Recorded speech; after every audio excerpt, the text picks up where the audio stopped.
नमस्कार दोस्तों, एक बार फिर से आपका स्वागत है हमारे हिंदी राष्ट्रीय न्यूज चैनल न्यूज 555 डेज पर।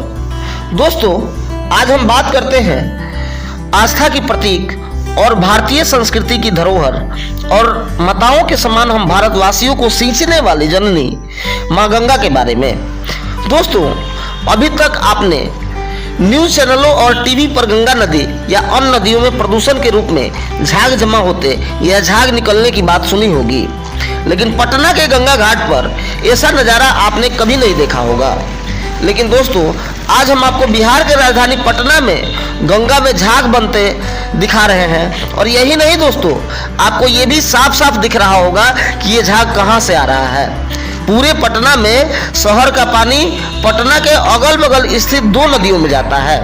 कंकड़बाग और बाईपास से सटे इलाकों का पानी पटना के किनारे पुनपुन नदी में तथा बाकी इलाके जो बचे हैं उसमें, जो या के पटना के गंगा नदी के अगल बगल है या उससे थोड़ा दूर भी है, उनका पानी गंगा नदी में छोड़ा जाता है। दोस्तों, अगर बात करें तो आपको सीधा दिख जाएगा कि सोनपुर एम्स रोड के नीचे से जो नाला जाता है, जिसमें रोज लाखों लीटर कचरा और गंदा पानी गंगा नदी में जाता है, ये इतना खतरनाक है और जहरीला है कि इसमें झाग बन जाती है। ये पानी जो है आपको झाग के रूप में दिखेगा तथा पानी पर तैरते दिख जाएगा।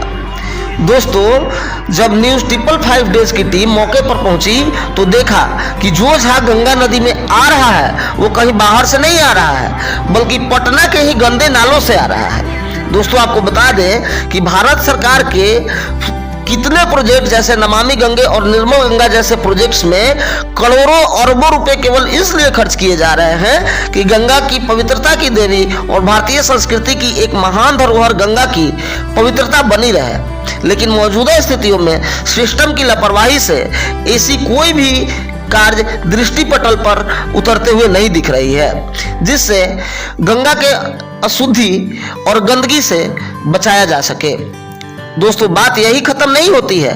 यही पानी फसलों के सिंचाई के लिए जाता है, जिससे पौधों के उगने वाले खदानों में जाता है, जिससे खदानों की गुणवत्ता तो खराब होती ही है। यही खदान लोगों में किडनी डैमेज और बहुत सारी असाध्य बीमारियों के शिकार बनाने में सहायक होते हैं। दूसरी तरफ अगर देखा जाए तो दोस्तों, ये गंदगी केवल हमारे खदानों तक ही नहीं प्रभावित करती है, सबसे ज़्यादा ये गंदगी प्रभावित करती है गंगा नदी के अंदर रहने वाले छोटे छोटे जीवों और मछलियों को, जिनके अस्तित्व पर ही खतरा पैदा हो जाता है। दोस्तों, आए दिन आपने देखा होगा कि देश के विभिन्न नदी, तालाबों और झीलों में जगह जगह कचरे के कारण बहुत सारे जलीय जीव मर करके और पानी के ऊपर आकर तैरने लगते हैं। ये घटनाएं इसी तरह के प्रदूषण का परिणाम होती है।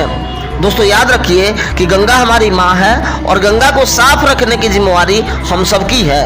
ऐसे में गंगा में जाता हुआ ये नाले का पानी पटना में चौकसी और बिहार सरकार के दावों की पोल खोल रहा है। दोस्तों, ये बहुत ज़्यादा, इसको रोकना बहुत ज़्यादा कठिन नहीं है, क्योंकि मात्र एक दो नालों से ही ये पानी गंगा नदी में जा रहा है। सरकार को चाहिए कि इन पानियों का उपचारण करके या उसकी उचित व्यवस्था की जाए, जिससे गंगा नदी में जाने वाला ये कचरा लोगों तक न पहुँचे तथा गंगा के घाटों पर शुद्धता और पवित्रता के आस्था लिए हुए स्नान करने जो लोग जाते हैं उनकी आस्था बनी रहे तथा वो किसी भी असाध्य बीमारियों से दूर रहे।